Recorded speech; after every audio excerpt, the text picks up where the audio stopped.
I speak with the tongues of men and of angels, but have not love, I have become sounding brass or a clanging cymbal. And though I have the gift of prophecy and can understand all mysteries and all knowledge, and though I have all faith, so that I can remove mountains, but have not love, I am nothing.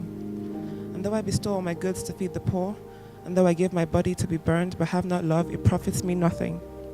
Love suffers long and is kind. Love does not envy. Love does not parade itself. It is not puffed up, does not behave rudely, does not seek its own.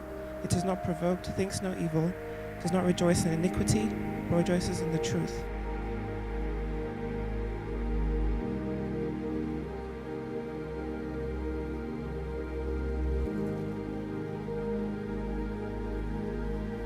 I honestly know that I am the luckiest man alive.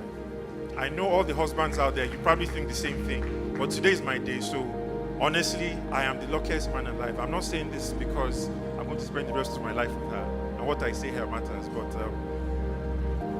just spending time with her, there's so many times that maybe I'm upset at something, and I think, okay, she hasn't done this, why won't she do this? And before I say a word, she does it.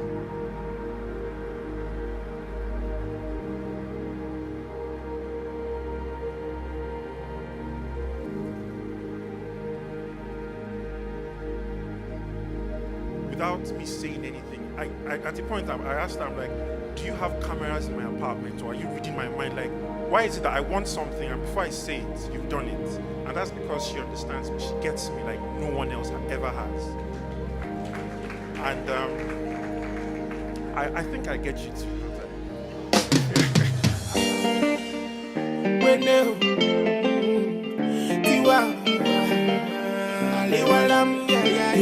Yeah.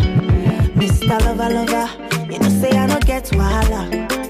Anyhow you like, I go do my dear, as long as it no cost palava.